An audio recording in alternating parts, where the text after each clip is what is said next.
So a lot of people that saw the Netflix documentary, The Rachel Divide, have asked me about my hair, and this is a faux lock method that's smaller than a lot of the faux locks that are purchased online or in stores. I hand make these faux locks, so I'm going to be showing you how I do that so that you can do it for a DIY style or try it at home. These locks are made out of Kanekalon braid hair, and then I also have a method for making them out of marley hair, which is even easier. So I'm going to show you both of those methods, and I've worn them in different colors. But a lot of people just love this style on me. I love it too. You have all that great texture and kind of just the ease of maintenance of not having to blow dry or style or do much with your hair every day for months on end.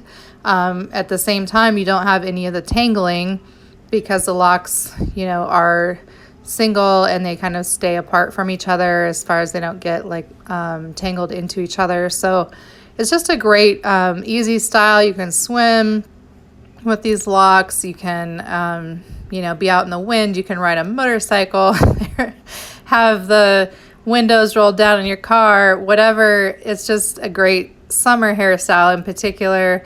And so I wanted to just share how to make these custom synthetic faux locks. The things that you're going to need are an iron, a small ironing board. I just have a portable one. You could use a larger one if you want. A washcloth or a small towel, a little pair of scissors for trimming, a bowl of water, and this particular hair is Kanekalon, and it is marley hair, but you can also use any kind of regular braid hair as well. So I'll show you how to use both kinds of hair. And essentially, we're going to be making single-ended faux locks that actually have a piece of hair loose on the end for tucking, braiding, and wrapping. So that's the installation method, and I've kind of just developed that installation method on my own to accommodate my more straight hair texture. Any kind of relaxed curl, wavy hair, straight hair, any kind of hair that might slip with a braid, this is a great installation method as opposed to the single-ended loop that you crochet on and braid down. Plus you don't have to have those rubber bands on. This is just very seamless. That particular one is a mix of the marley hair and the regular braid hair. This is what the regular braid hair looks like, the straighter braid hair. And then this is one faux lock that's done with just the marley hair itself. So the marley hair really gives a nice natural look. It's kind of got a little bit of irregularity to it, which is great for a dreadlock look. The smoother or straighter hair is going to kind of have a little bit of a different texture to it. It's a little softer. It's not as scratchy as the marley hair, but it also, isn't as natural of a texture. So what I do is, I think it looks nice to kind of like blend these two textures together. And so I have these where I've actually wrapped some of that other hair with the marley hair. It also gives it a little bit of a highlight. So this is just a straight 27 color strawberry blonde marley hair, or super light reddish brown. So number 27, and then the other hair, the straighter hair, the braid hair, is a 27 and 6/13, which is what gives it that little bit of a highlight. So I'm going to show you how to make these faux locks. And what I do once I make them is I kind of put them in little bundles of 10. so I can keep track of how many I have.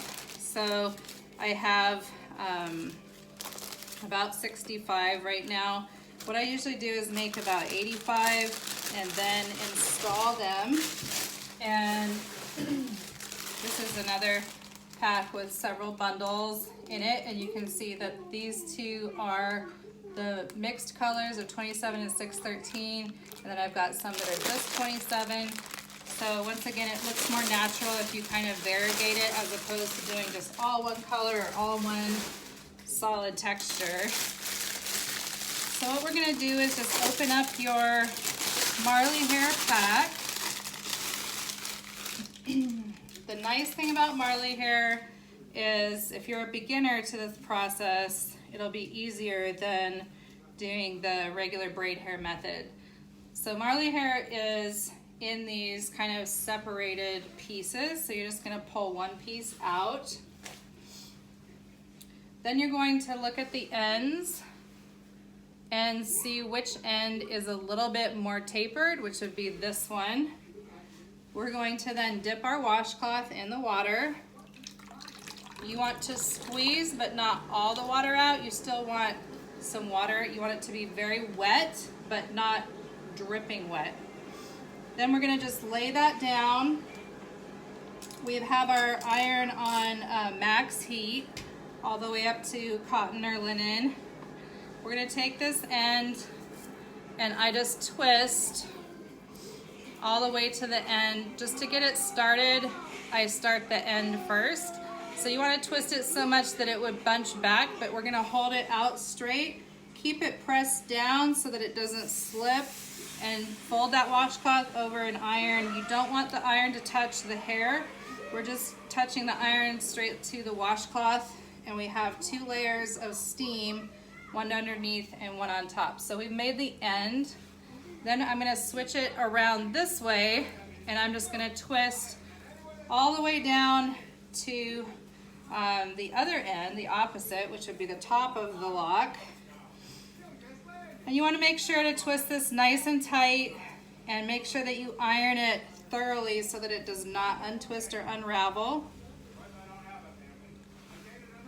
We're going to then fold that washcloth over nice and tight, and you're holding it on both ends as you iron all the way down. And you want to make sure that you steam it really well all the way through. And if you miss a spot, it'll kind of look a little bumpy, so you can go back and just re-hit that spot. If you miss a spot, it'll look kind of fat or thick. If you like that variegation, you can leave it. I like it a little bit smoother, so yeah, that's about halfway down. And then we're going to start right where it left off there and twist. And again, you're just twisting one direction. I go clockwise. Doesn't really matter which direction you go, but you want to make sure it's nice and tight. And when you steam it, you want to hold it down really tight between those 2 sides of the washcloth. Steam it all the way through, and you'll notice that I'm working down my washcloth from this point. Now I'm all the way towards the middle, because you don't want to use the same spot, because you want to actually keep using the water. You're using that steam up, so you have to like work across the washcloth and then re-dip it once you run out of water, because you have to have enough steam to really make it through. Now you want to leave a piece of hair out that's long enough to be about the length of, or a little bit longer than, your natural hair. I'm actually going to be cutting my natural hair kind of shorter, so my little ends are pretty short. And then of course we're going to steam this one last part.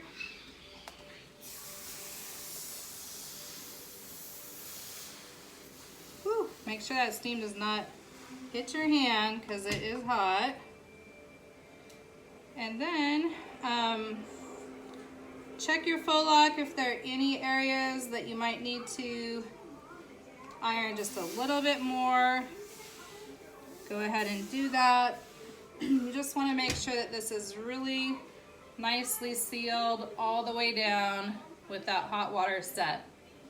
And the end is really nice and natural. So this is the faux lock. And this is the end. Now the end of this Marley hair is kind of bunched back up on itself. So what I do is I hold this really tight and kind of pull the little messiness out of it to where the ends are sort of like detangled and easy to braid and work with. So that's about it. And I'm gonna what I do is I actually just hang these up on a chair. Like I have a chair here that just has these little things on it. So just hang it up on a chair, and then when I get 10, I wind them into a bundle and put them in this pack. So once again, I just use my same bag. So I've got 10, 20, 30, 40, and I have 5 in here. So that's 45, 55, 65, and a few extras. So I just have to do this bundle of 10 and then one more bundle of 10, and I'll have 85. What I like to do is start with 85 and then install those, and if I need more, then make, you know, the remaining locks if you need more. You need about 85 at a minimum, and then maybe up to 100 if you really want them thick. So what you're gonna do after doing a lock is redip your washcloth, kind of squeeze it out again so it's nice and wet, but not dripping. And then get ready to do your next lock. So just to go over the steps one more time, so you're gonna turn your iron to max heat, and you wanna have your washcloth nice and wet, but not dripping wet. You're then going to take one piece or strand of the Marley hair from the bundle. You're going to twist it really tight just to seal the end. Fold over the washcloth over that end, just 2 inches or so, and iron. Hold that iron down and let that steam rise, and you're going to have a sealed end. Then you're going to turn that around so that that end is facing the left, and you're going to go ahead and twist a long strand to the right and iron that, and just work all the way down the lock all the way to the end, so to the other end. Make sure that you do not seal the second end. You want to, of course, leave that little piece of hair out for installation. So you want to leave anywhere from 3 to 5 inches, or however long the natural hair is going to be that it's going to be installed onto. So hang your little locks over a chair until you get 10 or however many you want in a bundle, and then once you reach that number, you can take them off and wrap them up. So again, this is a faux lock, a little bit closer up so you can kind of see what it looks like from end to end, and you're going to have that loose end of hair. So now I'm going to show you the second method for the hot water set faux locks, and this method is using just regular braid hair.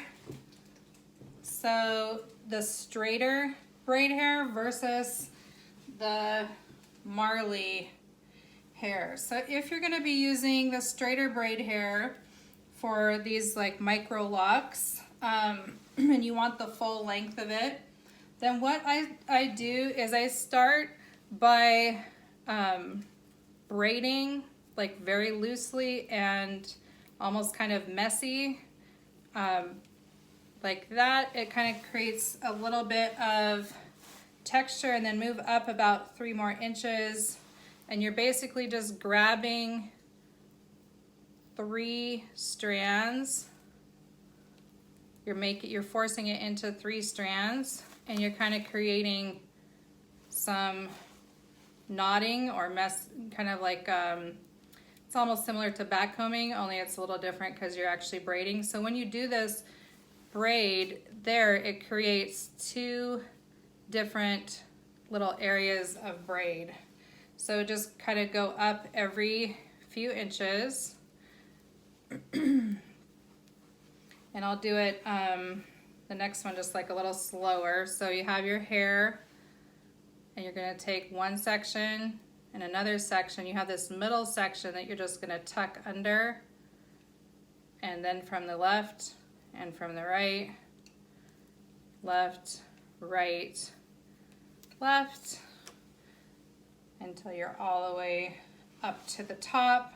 And again, we're gonna leave about 4 inches or so at the top for the installation part. So then once you take that, that's going to then be when you're gonna start to twist. Now this is tapered hair, so I'm gonna actually cut just a little bit of that really wispy end, because you don't want it to be quite that tiny at the end, or it won't look like a lock, but you can still get it nice and tapered. So you're gonna twist and then iron. And again, these are kind of mini locks, or some people might even call them like corporate locks or something. As far as they're smaller, they're not as like Rasta freeform locks.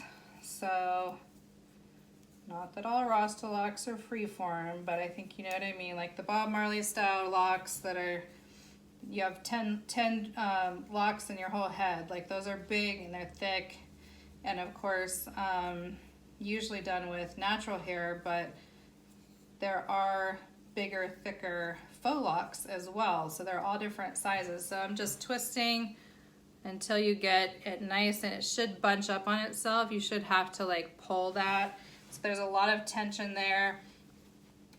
When you iron it, you're really holding it down so that it does not untwist or unravel, because the hot water set with the iron is really what's going to lock the hair in place and hold it in that twist. Now it will be a little bit tighter of a twist when it's wet, and then when you install them, it'll be a little bit looser. I don't mind it if there are a couple little of these sort of, you know, variations, just because it makes the lock look even that much more natural. I don't like things to be super slicked down, because if it's super slicked down and perfect, then sometimes it just looks fake, you know, it looks plastic. So even though we are literally using plastic hair here, we want it to look natural. So everything is an illusion. Hair is kind of, you know, gross anyways, because it's like dead protein. Like natural hair is not, it's not like it's like pristine and somehow superior. I feel like there are just different ways that people leverage their hair style, you know, and kind of make it like everybody should do what I do. But I think there's just like so many options, and it's so beautiful. There's so much variety and creativity available for hairstyles, and everyone should completely wear what they feel confident wearing, because life is too short to be wearing a hairstyle that somebody else wants you to wear. No thank you. If it doesn't make you feel good, then don't wear it. And if you don't like the hair that you were born with, then buy it. Buy the hair you want. So, or make it like this, you know?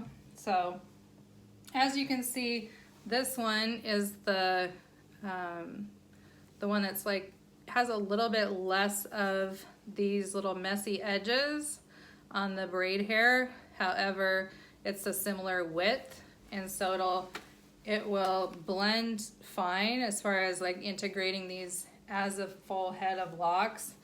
But if you wanted to do a full head of just the Kanekalon braid hair that's more straight, or just a full head of the Marley hair, it's just nice to have the the variety and the flexibility, because sometimes there'll be a color like a bright blue or a, you know, blonde or something that you can't find in the Marley quickly, And so if you have the ability to make locks with both kinds of hair, then it gives you a lot more versatility.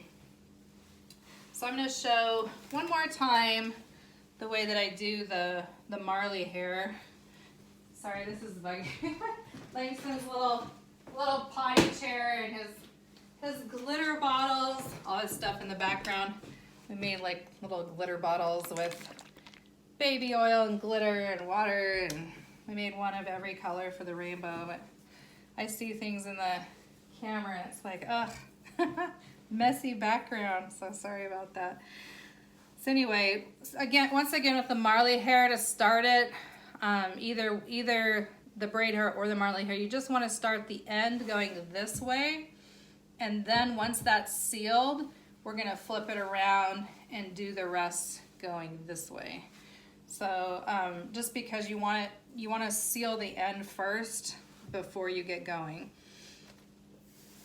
Now, some people still do the burned ends to seal the end, but I think we've outgrown burning the ends. That was kind of more of like a 1990s thing. I remember in the 90s in Mississippi, we were always burning the ends of braids. We don't do that anymore. Unless you're doing like a braided bob or something. It's, once again, another tool out there to use if you need it, but sometimes those burnt ends can catch on sweaters and stuff. So anyway, if you want to, you can clip the little thin end off of those locks.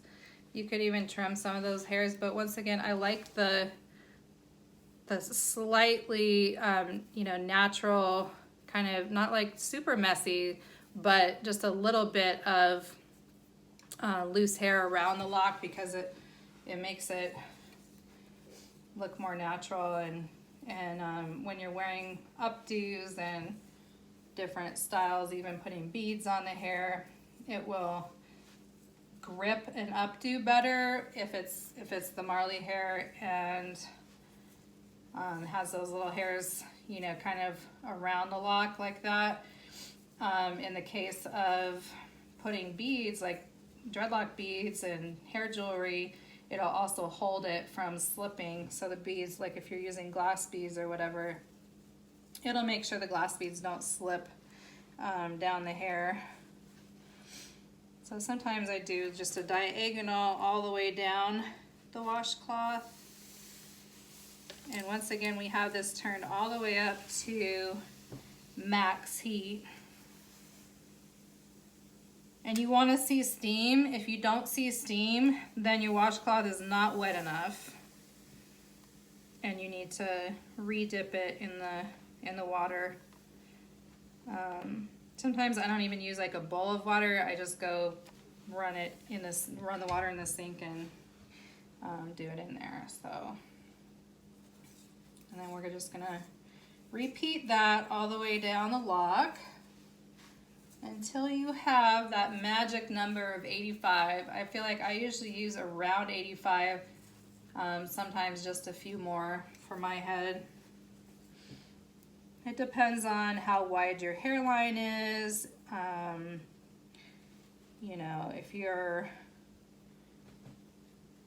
If you have your kitchens shaved or trimmed up or lined up in the back or not. I mean, all kind of variables for a circumference of a head, a full head. So it's going to vary how many of these you need, but I recommend starting with 85, and then you can always make a few more. And if you have a few extras, it doesn't hurt. But you won't have too many extras with 85, and that way you didn't waste time. Because I do not like to waste time. So, and then again, we're just twisting. And you want to let that end go so that it doesn't, unroll what you're doing while you're doing it. And once again, you want it to be twisted up on itself if you relax it, so that it's got a good amount of tension. Really hold that down firmly with your hands. Now you can use a tea towel or, you know, like a small towel. You just want to make sure you don't use a towel that's super thick because it's harder to, you know, really push that steam through both layers, because you want it to go through the top and then kind of like come steaming through the bottom as well, so it really seals the whole lock all the way around. And that is another one done. You also get like a nice facial when you do this from the steam. So I actually did this process just briefly in the Netflix documentary. So some people have specifically asked me to demonstrate like this technique, like how did you make those locks? You know, I want to get those tiny faux locks. So it takes time, definitely, to make them. And as you'll see, depending on the length of the hair up here is going to kind of determine, like, when you install it, how much you're going to have to wrap around. So I'll just quickly do a little tutorial on installation as well, so that you can see how to install your faux locks. And I want to also just kind of show you some of the other little bundles and how I'm going to install these. So when I install my faux locks, I'm probably going to put most of the dark ones underneath. And you can see that if you want to actually gauge how long it's going to be, you hold it up to the nape of your neck like this, and then you can always just like look in the mirror, like kind of, you know, see like how long is it going to be down your back. So these are going to be like a little bit below hip level, and how long is it going to be in front. You know, are you going to be able to live with that? Are you going to like end up sitting, getting caught in between your legs? You know, is it going to be too long for you? And in that case, you would want to just do a test one. If it's going to be too long, then start making them a little bit shorter. And another thing is, if you do not want them to be the full length of these Marley pieces, when you trim, you still want a tapered end. So kind of like pull the hair as you're cutting, and that way you'll still get a tapered end to start that lock. And then you can kind of just see like, oh, that'll be, you know, that'll be a shorter lock. So that's how you variegate your length. For the crochet locks, if you want to make the single-ended, not these braid-in wrap installation method things, but actually one that is going to just latch hook in, then you make a little loop at the top, and then from there you're going to first steam that, and then you're going to twist all the way to the end. So it's kind of almost a reverse process, but you're going to twist those two strands together, and it's going to make a much thicker lock, unless you divide that piece in half and then make your loop, make your loop and seal your loop first, and then go ahead and twist all the way down. And again, these will be half as long, but they will be able to, and iron them all out, but they'll be able to be installed with a latch hook. This method I do not recommend for really kinky curly hair that tends to lock up on its own really quickly. I will leave these in for anywhere from 3 to 6 months. Now, if you leave them in for 6 months, you're gonna have a little lock, no matter how straight or slippery your original hair was. It's still gonna have a bit of a knot to work through to detangle it, your hair back, or you can just cut them out. But anyways, they will last for a long time, and the only downside is if you have really long hair and you are going to leave a lot of this hair out because you had to braid all the way down with your natural hair, then you're gonna have a lot of this lock be double. So it's not gonna look as natural as if you have just a little bit of hair, like 3 or 4 inches, maybe 5 inches tops to braid down and then wrap, and then the rest of, like the main part of the lock is going to be long, if that makes sense, and thin, and it won't look unnatural. So you don't want like a big bunch of hair at the top of your lock. You want it to look seamless. And when I install these, what I do is I wrap it around a little section of my hair, hold it, braid, I divide this in half, braid half of it with my hair and the lock down, then wrap this other half all the way down to cover that up and conceal it and go seamlessly into this. Then I take my washcloth, fold it in half around, and use a flat iron to iron it, just steam it so that it holds. So there's no glue, no rubber bands, no thread, no crazy rubber band elastic thread or any other things. There's so many different methods of faux lock installation, but it's, once again, a style that I kind of have worked to suit installation on my natural hair, and in a way that lasts for a long time. And this is a picture of me with the faux locks a while ago. But yeah, these were very long as well. I just kind of have them all bundled up in my hands for the picture. But that was, you know, a few years ago, a few pounds ago. But that's okay. Anyways, I hope that you enjoy that little tutorial. Like I said, I will do an installation tutorial when I install these on my hair, but I wanted to do first the tutorial of how to actually make these faux locks, because I do get requests all the time. And again, you can make these any length. You can make them 3 inches, 6 inches, or the whole length of the hair, you know, unbent, because it comes in the pack kind of bent in half like this, and so when you unbend it, it's pretty long. And a lot of people have asked, like, how do you get those so long? How do you get them so small? Where do you buy those? And I just make them. So hopefully this tutorial has been helpful for you, and let me know if you have any questions.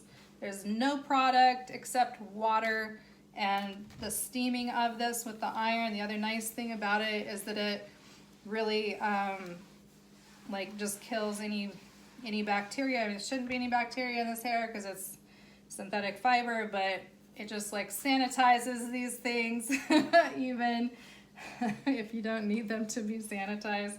This is the era of the coronavirus, so sanitized,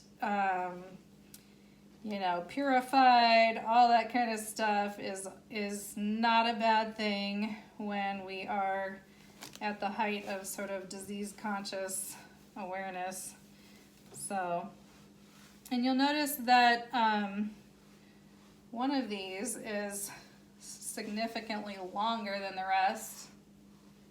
I'm noticing that anyways. Like, why is that one longer by a couple inches? But if you find one that's like, you know, a bit longer, you can always just use that one to install up a little bit higher in your head, because the higher you install them, the shorter they go, which is why you don't want to put the first one on the top of your head to see where it's going to lay. You want to actually put it at the nape, because that's going to be the lowest point that it's going to lay. So once you're done with 10, what I like to do is twist the end and then just wrap them on my hand like so, and put them in the bag, hair bag, so that you just have bundles of 10 so you can easily count, like, oh, I have 10, 20, 30, 40, 50, 60,